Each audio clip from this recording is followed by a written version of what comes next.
мындай суроодо азыр мына каржы министри мага так жоопту берген жок. Бүгүнкү күндө мен пенсионер мисалы үчүн 10 жыл кызматты кылып жүргөм, алабай калгам. Бүгүнкү күндө мына мыйзам күчүнө кирсе, мага кошулабы же кошулбайбы? Ошол тийиштүү сиздердин МВДнын пенсионный отдел ошо назначение кылса аласыз, ошонун негизинде 10 жыл Кошулабы? Мен эмне үчүн сурап атам? Конституциянын 80-чи беренесин окусаңар, эгерде силер каржылоо булагын таппасаңар, биз кабыл албайбыз бул мыйзамды. Мыйзамдын баасы бар да. Бир сом болсо да кошулса, силер булагын чыгарышыңар керек да.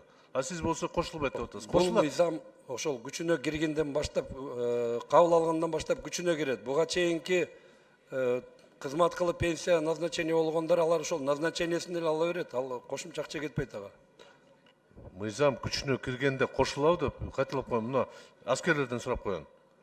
Айрым офицерлерге кошулабы, кошулбайбы? Исхаков Саматович, Пенсионерлерге. бул маселени тереңдеп изилдеп чыгыш керек. Бүгүнкү күндө мисалы биздин генерал штаб менен Анда урматтуу кесиптештер, мен таарынбагыла тактоо иретин айтам. Эгерде өкмөт каржы булагын көрсөтпөсө, биз бул мыйзамды кабыл ала албайбыз. Анан мына аскер генерал полковниктерге айтып суроо. Канча бизде офицерлер бар, пенсияга чыккан, 10 жылдан кем эмес нарында иштегендер барбы ушундай кызмат кылгандар? По-моему, силер жыл сайын алмаштырып турасыңар Бул ордуңарды. азыр мына жаңы мыйзам долбоору болуп атат.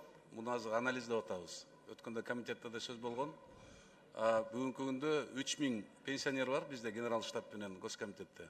Анын ичинен 4%, 122си райондук коэффициент менен колдонот. Бүгүнкү күндө 4%.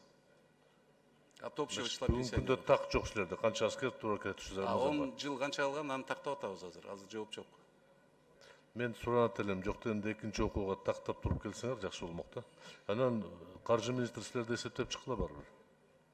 Ансыз болбойт. Урматтуу Исхак мырза, бул жерде бул мыйзамдын долбоорун комитет эле карады. Азыр өкмөт карап чыга элек муну. Расмий түрдө биз мындай корутунду бере элекпиз.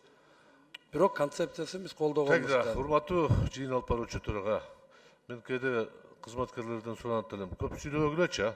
Эгер силер расмий түрдө карабасаңар, 10 секунд бергиле. биз карабашыбыз керек да анда. Анда сүйлөбөй койгулачы. Карашы карап көрөбүз деп коюңуз, болду, ушу менен кутуласыз да. Экинчи окууга карап анан Өзүңөр кээде мындай суроо туудуруп атасыңар да, ашыкча.